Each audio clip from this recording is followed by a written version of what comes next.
Hi.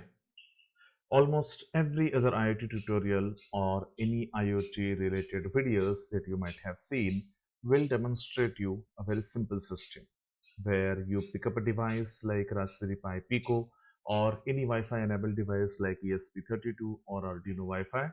Then you connect a sensor to it, you send data to cloud, boom, that's your IoT. However, in real world, this can be a case, but for most of the times, which is the largest application of IoT, that is the industrial IoT, this is not the case. A device doesn't usually directly connect with cloud in an industrial environment. What we do in an industrial environment instead is we use something called as an IoT gateway. You will also hear it or read it as edge gateway or just gateway. But a gateway is something which sits between your individual sensor nodes and the cloud. In normal or in a usual industrial IoT architecture, what happens is there might be several different sensor nodes. I'm showing it here for the sake of simplicity that it may be ESP32 or a Raspberry Pi Pico or any sensor which can directly send data wirelessly over MQTT or any such protocol. And then there is almost always a local gateway. The job of this local gateway is to read the information coming in from all the different sensor nodes, consolidate that information, and then send it over to cloud for doing any kind of further processing. Now, this is how professional systems or the professional industrial systems are mostly built. What we're going to do in this video is I'll show you how you can create this gateway. And most often, even if you go for any industrial grade system like Advantech, if you go for any such professional grade systems also, as a part of local gateway, what they do give you is a computer which has Linux operating system onto it and which has a lot of interface input. And they give you their own customized software for which you have to pay. However, you can use any Linux computer to convert into a local gateway. And what else is a better option than the Raspberry Pi? So what we are going to do in this video is we'll convert the Raspberry Pi into an gateway, into a bare minimum or bare bone local gateway, which can run an MQTT service. Let's start. So instead of creating any presentation, I'm simply referring to this blog post because this is written by me only, and this is containing all the required steps for you to get started with your Raspberry Pi, converting it into a particular local gateway. Now, what do you need for that is nothing. In this video, what we are going to do is we are going to see how we can convert the Raspberry Pi into local gateway, and we are also going to see one more distinct difference, that how you can use Docker on Raspberry Pi. Docker is basically a containerization or container orchestration service where you create different systems or you create different services as a part of a container image. The benefit of that is leaps and bounds beyond. You would not, if you are completely familiar only with the single program and installing the libraries on Raspberry Pi and running that code, and if you have been doing it for some time, you will experience that over a period of time, this installation or this method is not replicable. You cannot replicate this. So let's say today, if you are creating your gateway using Raspberry Pi, tomorrow you want to do it on an Ubuntu computer, all your steps may or may not replicate. But whatever you do with containers stays within that container and it is completely portable. You can run it anywhere. So we are going to install Docker on Raspberry Pi and we are going to run the MQTT broker onto it. So let's get started. Now let's get to a Raspberry Pi and try to perform the steps outlined over here, which includes first installing the Docker, then configuring a container, running that container, and if we face any issues on the go, then we'll also try to resolve them. So let me open my VNC viewer. Here is my Raspberry Pi logged in. Now let's just open a terminal. As usual, the first thing you need to do is the apt update and apt upgrade. I have already done that, so I'll just directly head over to installing Docker. So the command for that is curl or curl fssl capital https get.docker.com sh. Now this should install Docker on your Raspberry Pi computer. Once it is installed, we can also check the status, whether Docker service is running or not. So let's give it a few moments. Now, as you can see, Docker is installed. The next step is we just need to verify whether the Docker service is running or not. So sudo systemctl status Docker. Yes, it's active and running. Now the next thing is we need to add our user, this current user Pi, to the Docker group. This is critical and must not be skipped at any cost.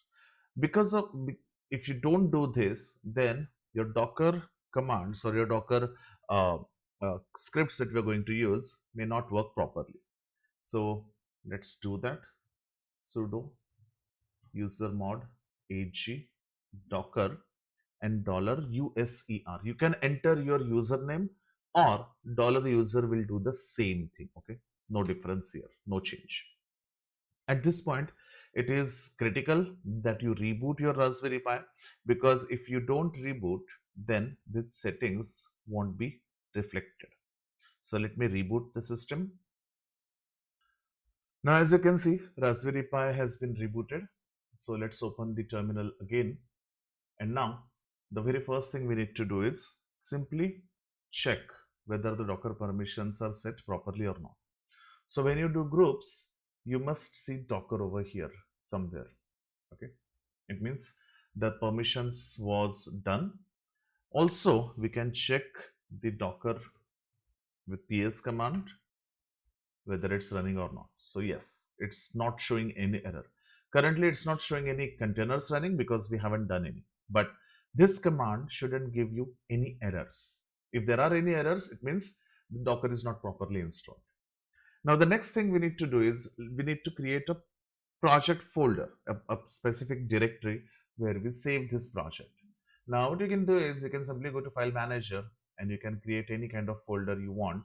But for this particular project, we'll be creating a folder structure like this. So home/project/IoT Gateway. Now to demonstrate that, let me delete this existing one. And now I'll create one. The projects should be your home directory, or project should be your root directory within home. And inside that, you can create different folders for different projects, or we can also call them directories since you're working on Raspberry Pi. So mkdir -p projects IoT gateway. This project is created. So let me cd to that folder.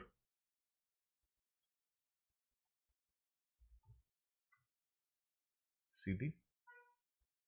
So you don't need -p for cd. Now we are into the folder. Next step is we need to create the Docker Composer file. Now this is the file which consists or which contains your specific instructions, your specific requirement to run that particular container. You can use any editor that you want. What I usually prefer is a graphical editor, something like Genie. So you can use Genie or you can use Nano if you're comfortable. I'm more comfortable on the graphical editor. So Genie docker -compose.ynl. This should open a Genie editor. Now what you need to do here is we need to copy the text exactly as mentioned over here. So if you go to this tape right over here, this is the exact thing that you simply need to copy and paste it into the editor. Okay. Now once this is done, all you need to do is save this file and close it. Now the configuration has been created. Now let's create a configuration for Mosquitto, specifically for the Mosquitto broker. mkdir -p mqtt/config mqtt/data mqtt/log. So this will create three different directories. First, there will be a root directory created or home directory created as MQTT. Within that, it will create these three different directories. I'll show you once it's done. So let's navigate here. Projects, IoT Gateway, and then MQTT. And within MQTT, you will see config, data, and log. So the required MQTT broker related directories are created. The next thing to do is let's go to the config and create a file. So genie mqtt slash config slash mosquito dot conf. Now all you need to do here is, now this is your specific mosquito service. Okay, all we need to type here is listener 1883 allow anonymous true. If you make any mistake in this syntax, then it will give you an error and you'll have to go back again and delete everything and recreate it. So please copy paste or type it accurately. Once this is done, again simply save it and then close this. Now what we have done until this point is we have created a docker compose.yml file which basically lists everything that we need to use, Eclipse Mosquito broker, the ports that it can use, the files that it would be using. And then we created the particular Mosquito configuration by creating that folder structure specified in YML file and then creating the Mosquito conf file to listen to port 1883 and allow anonymous means unrecognized request to be true. Now what we need to do now is we need to start this MQTT broker. So all we need to do is docker compose up -d. That's it. So it shows the message network IoT gateway default is created and container MQTT broker is created. You can also check the status docker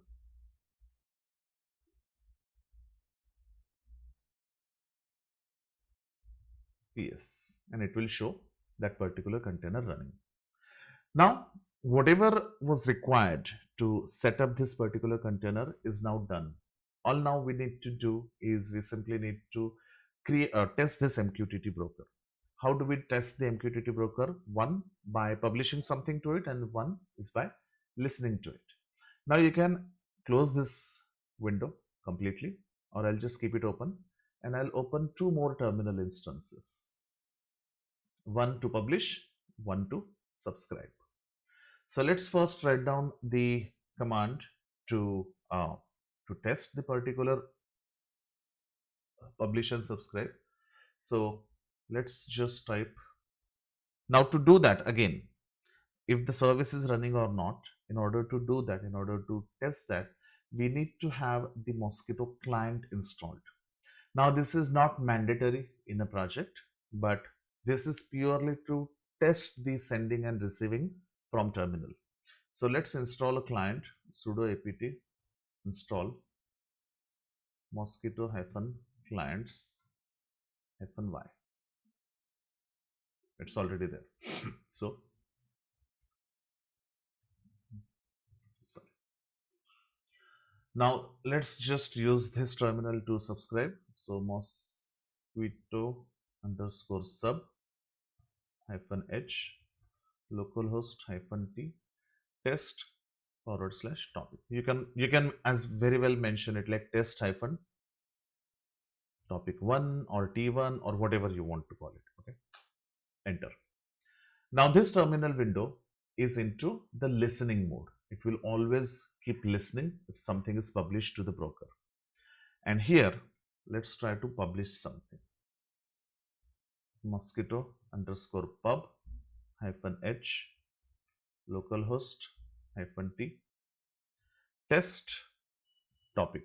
The name should be same. You're listening here to test /topic. So it has to be test /topic only. I cannot do it on test /topic 1, 2, 3 or something like that.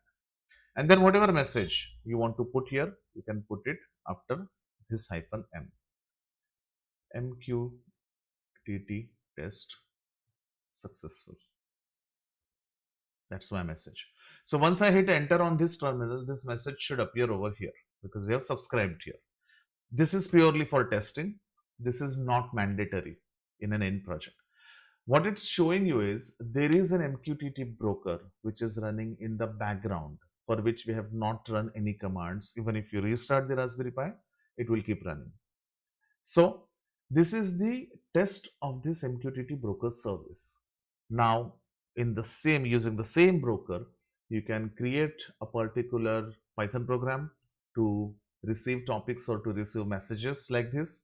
And over here, you can use the Raspberry Pi's IP address and you can publish to this broker using any Arduino or any other Wi-Fi microcontroller or any other system in the local network to create the wider IoT architecture. Now this is the successful test that is required to be done over here. If at all you want to turn down this service, if you don't want to use it anymore, then you simply need to do is docker compose down. That's all. So let me close these two terminals. I'll go back to the one which was open. So if you do docker ps, as said, it shows the running container. If you simply do docker compose down, stopped running. We haven't installed this broker service or this broker at all, and whatever was there in the Docker is now stopped. Now this way, what happens is you can pick up this configuration, you can pick up these YML files or these config files on any place where Docker works, and you can replicate your system. Now this is just a part of the whole puzzle or the whole architecture. What we have done is we have simply created this Raspberry Pi gateway with MQTT. The next step would be choosing this microcontroller, sending information over MQTT to gateway, and then running a service on this gateway so that it can send or route this information to any of the cloud-based databases or dashboards or any MQTT-based SaaS platforms as well. Thanks for watching. I hope this was informational. See you.